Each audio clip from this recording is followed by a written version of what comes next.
Let's go to the drop-down menu of the module. After part, we have property. Let's start with create material. We must create the steel material which is used in our truss. Let's call it steel. Just have any name you are convenient with. Let's call it steel 1, for example. If you go to general, you have the density here, 7.8 exponential minus 9 ton per millimeter cubed. Okay, let's go to mechanical now. Let's consider for simplicity that we are using the elastic part only on the stress strain curve of steel. So we really don't need any data other than the modulus of elasticity. And choose from elasticity elastic. Go to Young's modulus here and apply 200,000 megapascal. Poisson ratio 0.3, and that's enough for now. Okay. Then it says create section. Let's leave it as section 1, but let's assign that it is beam and use truss. Continue. Now it says the material is steel 1. Okay. The cross-section area is needed here. Let's say, consider or assume it is 4,000 millimeters squared and press OK. Now we assign section. You can really observe that we are passing through the icons one after the other. Assign section here. It says here, select the region to be assigned a section. So we assign one section for the whole, for all members we have. Done. All members are section 1 with material steel 1. Yes, we agree with this. And we are done with property for now. Let's go to assembly, which is a very essential part here, and it says create instance. This means that the whole truss has a one part here, which is truss 1, okay. And after this assembly, we will go to step.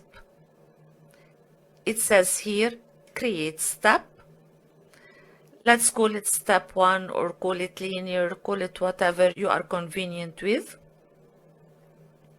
Static general, which means that statics, not dynamics, not vibration, nothing else. Continue. We have the nonlinearity disabled, off. We have time period 1 and okay. This means it will have one increment, okay.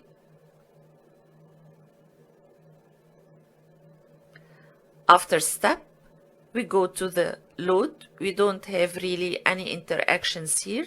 We just skip it and go to load. Here we have two essential parts, boundary conditions and loading. Boundary conditions are for the supports here. Create boundary condition, and for our first support at A, let's call it boundary condition A, for example, which means support at A. Here we have a drop down for step 2, initial, and step 1. We click initial because this means that the boundary condition will be applied to all steps used. Of course, here we have one step for the loading, the blue loading shown here. If you have several steps, the boundary conditions should be applied for all those steps identically, and therefore to achieve this we choose the initial step. Now let's apply displacement rotation option and continue. It says here select region for the boundary condition. We just click A here, done, and we close all degrees of freedom except the last one, which is the rotation about the Z axis, which is the axis perpendicular to the plane in which we are drawing. Okay. Now we create another boundary condition at B. So let's call this boundary condition at B. Displacement rotation and continue. Now we click this B here and click done, and we will release the horizontal movement and the rotation in plane and just constrain all other degrees of freedom. This is the roller. We can observe now that 1 indicates the horizontal, 2 indicates the vertical, and 3 indicates the Z direction. And we click OK. Here we have our roller. Now let's apply the loads on our truss. Choose create load. Let's apply the 10 tons at H. We can call it load 10, indicating 10 tons. You call it whatever you want.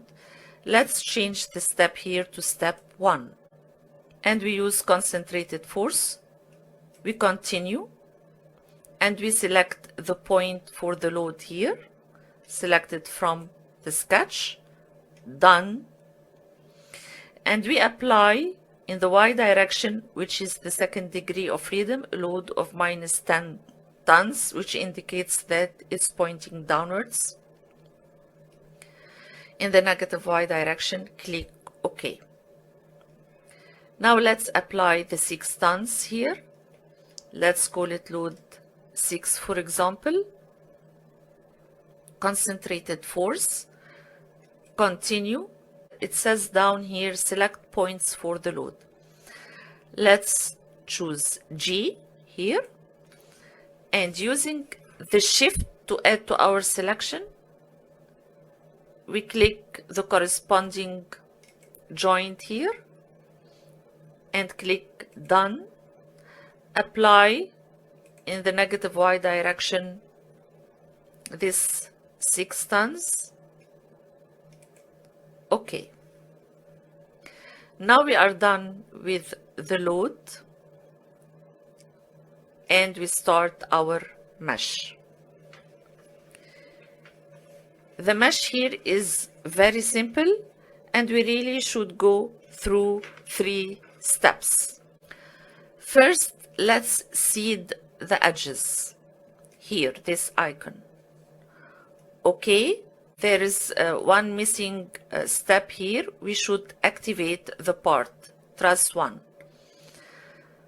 Now we go back to seed edges and select the region to be assigned local seeds. Of course, we will select all the truss we want to mesh and done. You have 2 choices for the method.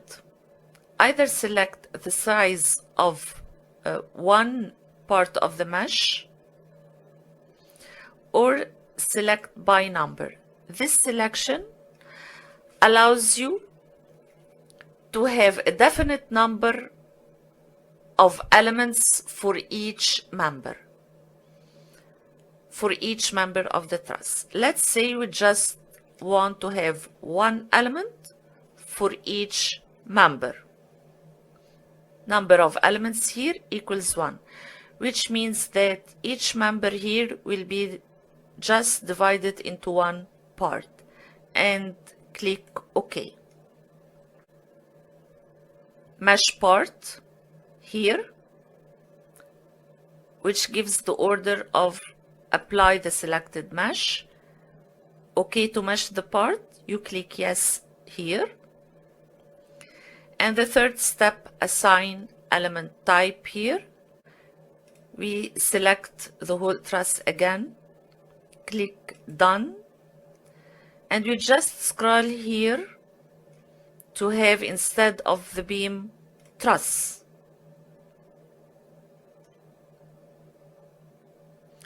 Here, yes, it says 2-node linear 3D truss.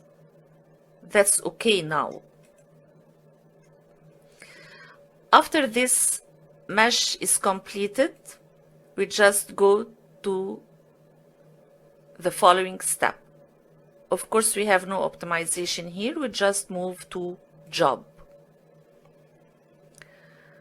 It says here, create job.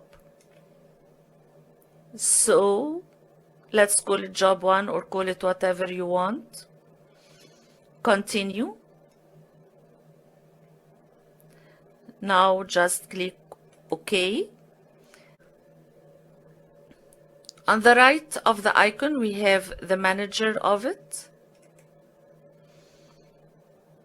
And you just click submit, which means submit the problem to be solved by Abaqus. It is submitted and it is being solved. It's really a very small and simple problem, so it will take a couple of seconds for running, nothing more. Here it is completed, just a couple of seconds. Now we have our job completed. To activate or to visualize our results, we will click just results here. Click results. Just click on this Z axis here to have the 2 dimension, just to have the XY plane. If we click here on this deformed shape, we will visualize this deformation.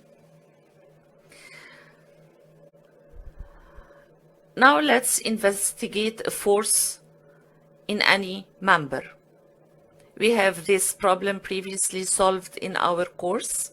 So we have member DE, member 1 here, has a tension force of 10.5 tons. The Abaqus result for member DE. Go to the XY, create XY data here, and click ODB field output, which is the output database here, and continue. Let's select the stresses along the member, which is S11. Let's select here element nodal and select the member from element nodes, which says edit selection here to pick in viewport. So we click edit selection, and you can really click any member you want to investigate. We will click this member and save. Okay. This is done here. We go to the XY data manager here. Again, the manager. Select the first option. What if we click edit? We have 0.002625. This is the stress along the selected member. If you multiply the stress by the area of the member, which, if you remember, is 4,000 millimeters squared, you will get 10.5 ton, which is the same force we achieved manually. This is done with the Abaqus solution. Thanks for watching.